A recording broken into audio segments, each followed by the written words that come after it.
Thank you. அண்ணல் அம்பேத்கர் அவர்களை, புரட்சியாளர் அம்பேத்கர் அவர்களை வேற வேற கோணத்துல பார்க்கிறோம். சட்டமேதையாக பார்க்கிறோம், புரட்சியாளர்களாக பார்க்கிறோம். ஆனால் என்னுடைய தனிப்பட்ட முறையிலே நான் அம்பேத்கர் அவர்களையும் ஐயா பெரியார் அவர்களையும் சுதந்திரமான சுய சிந்தனையாளர்களாக முதலில் பார்க்கிறேன். ஏன் அப்படின்னு சொன்னா 1935 புரட்சியாளர் அம்பேத்கர் அவர்கள் மத மாற்றத்தினுடைய நோக்கத்தை பற்றி பேசிய முதல் மாநாடு பம்பாய் மாகாணத்தில் நடந்த மாநாடு.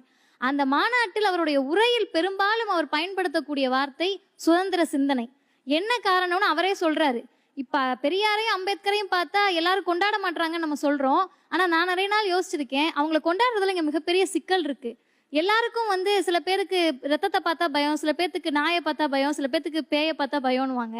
ஆனால் இந்த மண்ணில் மட்டும்தான் அறிவாளிகளை பார்த்தால் இந்த முட்டாள் கூட்டத்துக்கு மிகப்பெரிய பயம் எப்பயுமே இருந்துட்டு இருக்கு. அப்படி இருக்கும் பொழுது அம்பேத்கரும் பெரியாரும் ஒரு டெமான்ஸ்ட்ரேஷனா வாழ்ந்து காட்டிட்டு போயிருக்காங்க. எனக்கு படிப்பு கூடாதுன்னு சொல்லி தான் நம்ம கேட்டிருப்போம், ஏன் நான் படிக்க கூடாதுன்னு. உனக்கு படிப்பு வராதுன்னுட்டாங்க, மூளையில விலங்கு எடுத்தாங்க. அப்ப அம்பேத்கர் என்னன்னா படிப்பு வராதுன்னு பூச்சாண்டி காட்டுறாங்கன்னு அவர் சும்மா பேசிட்டு போகல, படிச்சு காட்டினாரு. அதனால இன்னைக்கு நீ நீட்டை கொண்டு வந்தாலும் சரி, தேசிய கல்விக் கொள்கை வந்தாலும் சரி, எது வந்தாலும் இன்னும் ஒரு 10 வருஷத்துல என்ன ஆயிடும்னா திரும்ப நம்ம பிள்ளைங்க மார்க் எடுக்க ஆரம்பிச்சிரும். உடனே இவங்களே நீட்டு வேணான்றவாங்க, தேசிய கல்விக் கொள்கை வேணான்றவாங்க. அப்ப இங்க சிக்கல் என்ன அப்படின்னு சொன்னா, அந்த சுதந்திர சிந்தனைக்கு உனக்கு நிறைய அடுக்கடுக்கா சொல்லுவாங்க. முன்னோர்கள்ல சொல்லுவாங்க, ஆண்டாண்டு காலமா இதான் வழிபாடுன்னு சொல்லுவாங்க. இதை எல்லாமே நம்பாம, யாருக்கும் அடிமையாகாமல், யாருக்கும் கைப்பாவையாக மாறாமல், மானமும் அறிவும் யாருக்கு இருக்கிறதோ அவர்தான் சுதந்திர மனிதன்னு அம்பேத்கர் சொன்னாரு. சொல்லிட்டு அதோட நிறுத்தாம ஒரு வரியை மட்டும் நான் குறிப்பிட விரும்புகிறேன்.